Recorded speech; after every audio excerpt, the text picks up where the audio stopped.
Mr. President. The senator from California. Mr. President, it's important for me, for this body to know that over the last 2 weeks in Los Angeles, my hometown, that we've seen masked federal agents in tactical gear ordered into our communities. We've seen a disturbing pattern of increasingly extreme and cruel immigration enforcement operations targeting non-violent people at places of worship, at schools, in courthouses, all to meet an arbitrary quota. Now we're seeing President Trump federalize National Guard troops and deploy them without the governor's consent. Active duty Marines now being deployed, escalating tensions in our city. And it's important to note all this without coordination with state and local law enforcement. And despite repeated requests for the justification for these extreme actions, and after months and months of little to no response from the administration on their aggressive and theatrical immigration raids, the Trump administration has done everything in their power but to provide transparency to the American people about their mission in Los Angeles. And so last week, I chose to go home to try to get answers from the administration as they are literally militarizing our city. And I want to share what I learned, I want to share what I heard, because it should shock the conscience of our country. Now, one of the first items on my schedule last Thursday was a meeting and a briefing with General Guillot, the 4-star general in charge of U.S. Northern Command. Many of you know him. The briefing was scheduled at the federal building in West Los Angeles, where they're overseeing these military operations. Now, colleagues, when the United States military is deployed domestically, when our troops are deployed against the wishes of the governor for the first time since 1965, against the wishes of the local mayor, and even against the wishes of local law enforcement, both the police chief and the sheriff, we are in uncharted territory. So in my effort to do my duty, to conduct congressional oversight, and to try to get answers from the Department of Defense that state and local officials were not receiving, I went to the federal building in West Los Angeles. I was met at the entrance, by a National Guardsman and an FBI agent who escorted me through security screening and up to a conference room for my scheduled briefing. While waiting for my scheduled briefing with General Guillot, I learned that Homeland Security Secretary Noem was holding a press conference literally just down the hall. And that press conference was causing my briefing to be delayed. The thought occurred to me that, well, maybe I could attend this press conference and listen in. Just listen, in the hopes of hearing Secretary Noem provide some new information that could help us make sense of what was happening. I didn't just get up and go. I asked and was escorted by the National Guardsman and the FBI agent into the press conference. They opened the door for me. They accompanied me into the press briefing room. And they stood next to me as I stood there for a while, listening. And at one point,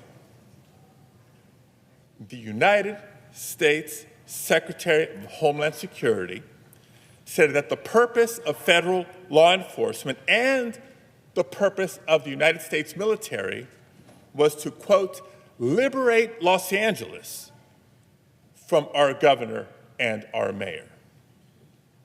To somehow liberate us from the very people that we democratically elected to lead our city and our state. Colleagues, let that fundamentally un-American mission statement sink in. That is not a mission focused on public safety. And that simply is not and cannot be the mission of federal law enforcement and the United States military.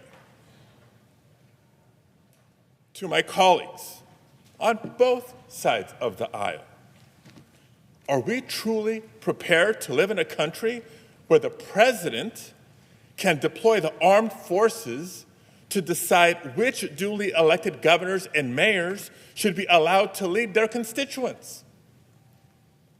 Is that really the precedent that we're okay with setting?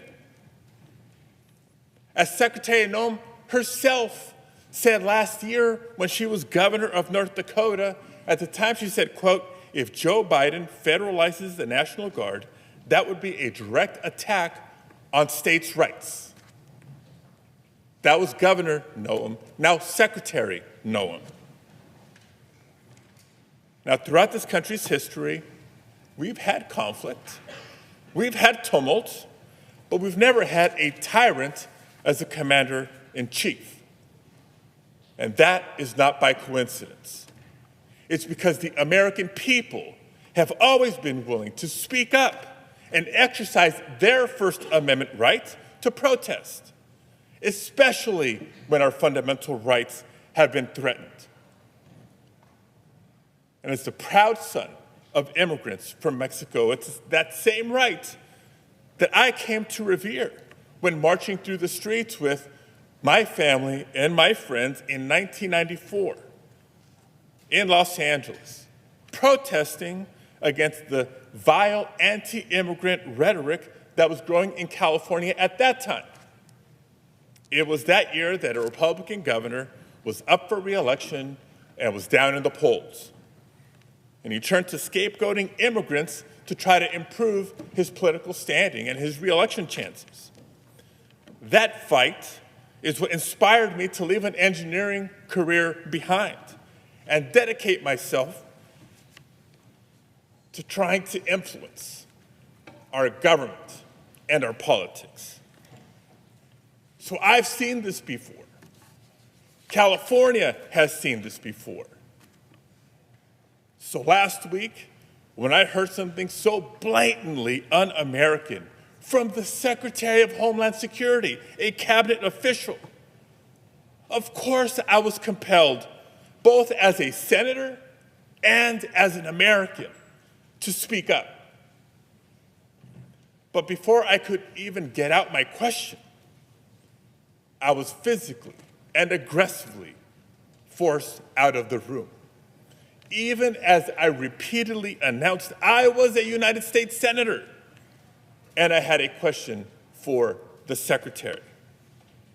And even as the National Guardsman and the FBI agent who served as my escorts and brought me into that press briefing room stood by, silently, knowing full well who I was.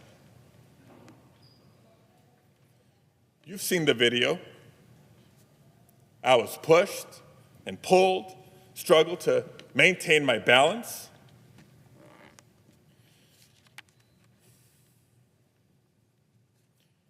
I was forced to the ground, first on my knees, and then flat on my chest. And as I was handcuffed and marched down a hallway, repeatedly asking, "Why am I being detained?" Not once did they tell me why. I pray you never have a moment like this.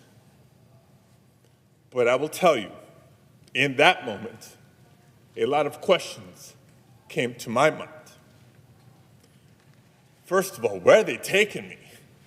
Because I know I'm not just being escorted out of the building. Am I being arrested here? And what will a city already on edge from being militarized think when they see their United States senator being handcuffed just for trying to ask a question? And what will my wife think? What will our boys think?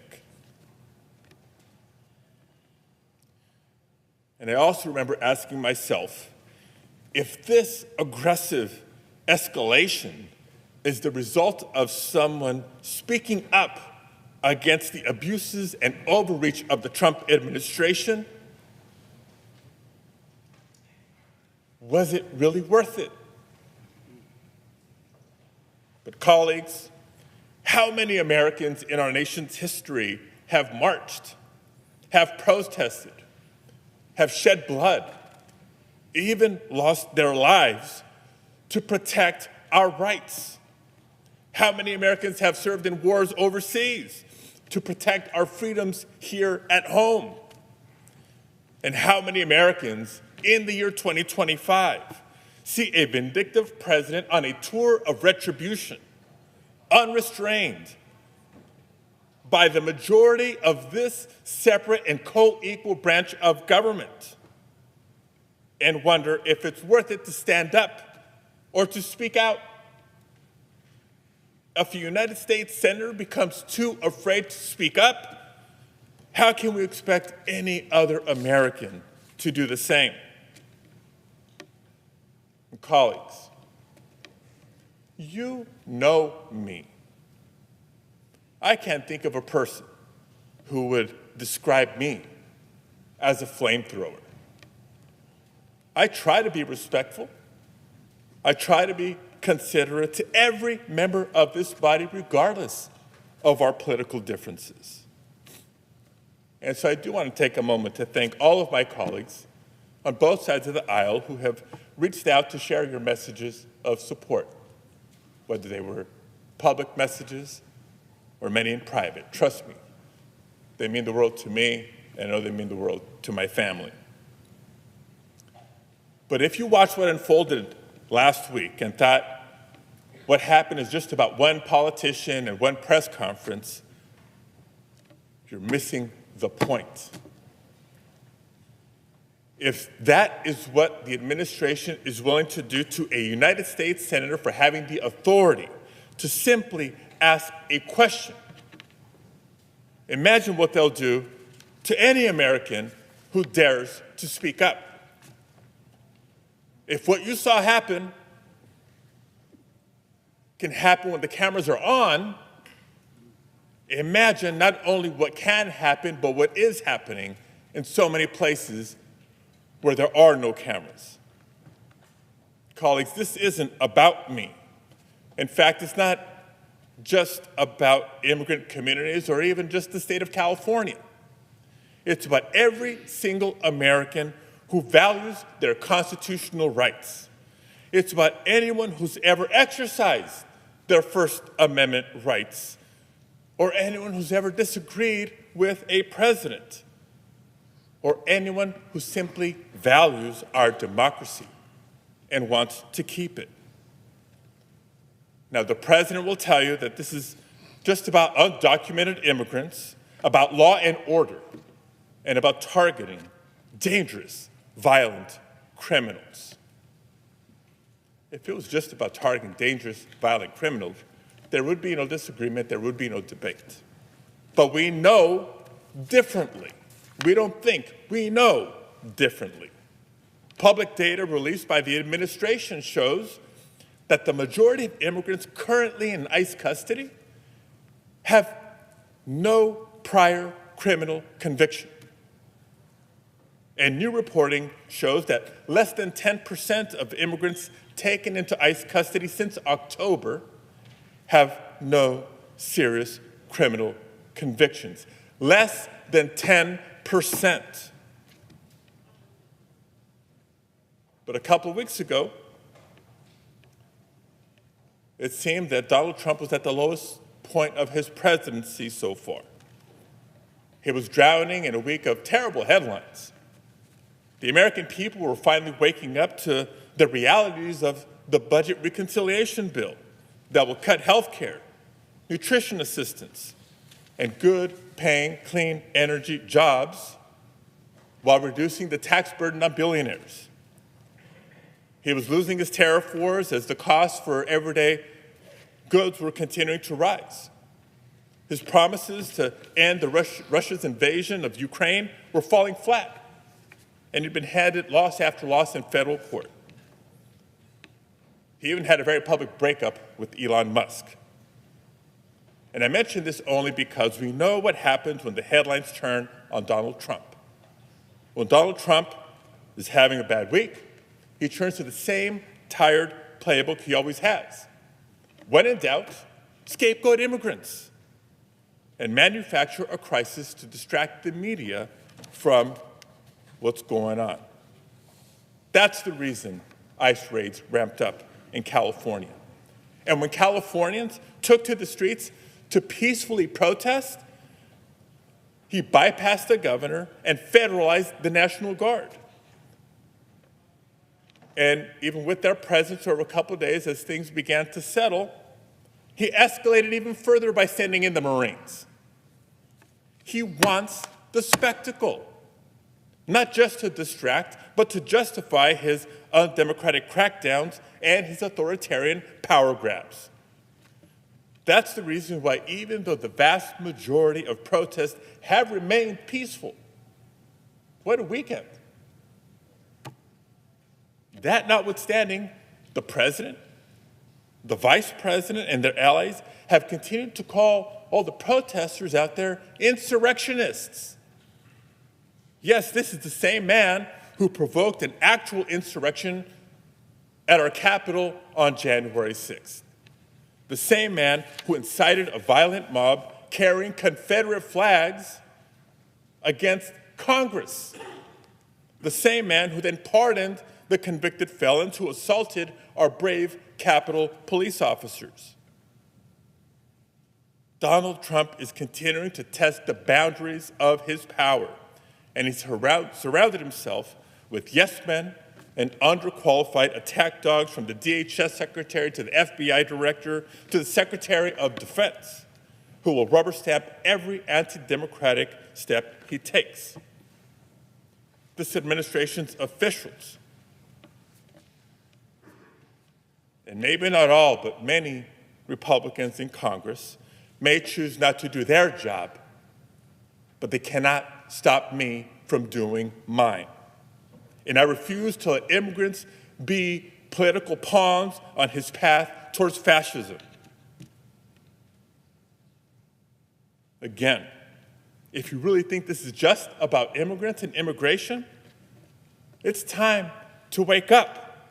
What's happening is not just a threat to California, it's a threat to everyone in every state. If Donald Trump can bypass the governor and activate the National Guard to put down protests on immigrant rights, he can do it to suppress your rights too. If he can deploy the Marines to Los Angeles without justification, he can deploy them to your state too. And if he can ignore due process, strip away First Amendment rights, and disappear people to foreign prisons without their day in court, he can do it to you too. Because California is just a test case for the rest of the country. Last week, for many, was a warning shot, but I pray that it also serves as a wake-up call. We've now seen, since Thursday, we've now seen Trump threaten to do the same in other cities run by elected Democrats. He's saying the quiet part out loud. It doesn't matter if you're a Republican or a Democrat or an independent. We all have a responsibility to speak up and to push back before it's too late.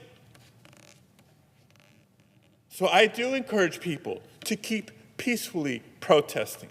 There's nothing more patriotic than to peacefully protest for your rights. Because no one's going to liberate Los Angeles but Angelenos. No one will redeem America, but Americans. No one is coming to save us but us.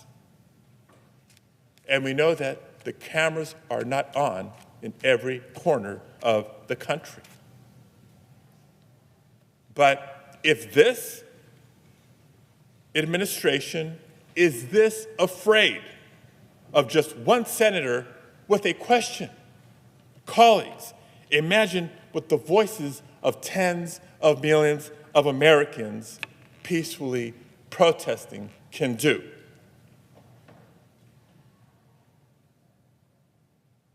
I thank you all for being here to hear me, and I thank you, Mr. President.